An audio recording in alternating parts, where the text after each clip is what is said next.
హౌస్కి నేను ఆమెను చూసేవాడిని.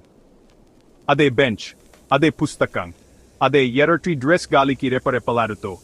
కానీ నేను ఎంత ప్రయత్నించినా ఆమె నన్ను ఎప్పుడూ గుర్తుంచుకోలేదు. నా పేరు ఆరవ్. నేను ఒక సరస్సు పక్కనున్న చిన్న పట్టణంలో ఒక నిశ్శబ్ద బారిస్టాని. నా జీవితం దినచర్య ప్రకారం నడుస్తుంది. అది నా ఇష్టం కాదు, అలవాటు. ప్రతిరోజు డెంట్ ఈస్ట్‌కి నేను నా ఉదయం బ్రేక్ తీసుకుని పార్కుకు వెళ్ళి అదే పాత బెంచ్ పై కూర్చునేవాడిని. అందం కోసం కాదు, ప్రశాంతత కోసం కాదు, ఆమె కోసం. ఆమె గడియారంలాగా సెంట్ ఈస్ట్‌కి కనిపించేది. ఎర్రటి డ్రెస్, జుట్టు సూర్యరశ్మిలో మెరుస్తూ ఎప్పుడు చదువుతూ ఉండేది. నేను ఆమెతో మాట్లాడటానికి ప్రయత్నించాను. రోజు తర్వాత రోజు, లేదా కనీసం నేను అలా అనుకున్నాను.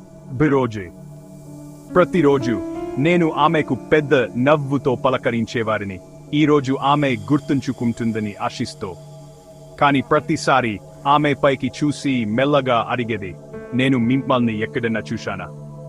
ఒకరోజు నేను దీన్ని ఎలాగైనా తెలుసుకోవాలని నిర్ణయించుకున్నాను. నేను మా సంభాషణలను రాయడం ప్రారంభించాను. ఫోటోలు తీశాను. బెంచ్ పై ఒక బ్రాస్లెట్ కూడా వదిలిపెట్టాను.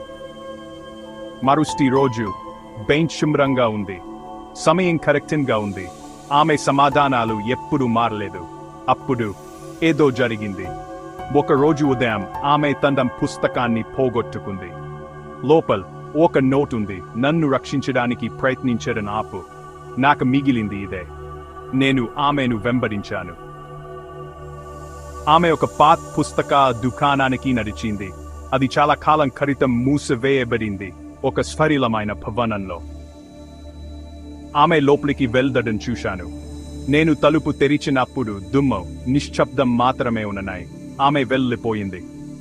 నేల మీద నాకు ఒక పాత వార్తాపత్రిక క్లిప్పింగ్ దొరికింది. యువతి ఈ పను ఐస్ నుండి కనిపించడం లేదు. చివరిసారిగా టమ్ట్ ఈసింగ్ డైస్ AM-కి కనిపించింది. ఫోటో, అది ఆమె. ఆమె అదృశ్యమాన తేదీ ఏ రోజు. ఇప్పుడు నేను ఏమి చూస్తున్నానో నాకు తెలియడం లేదు. నేను వెతకడం ప్రారంభించాను. లైబ్రరీ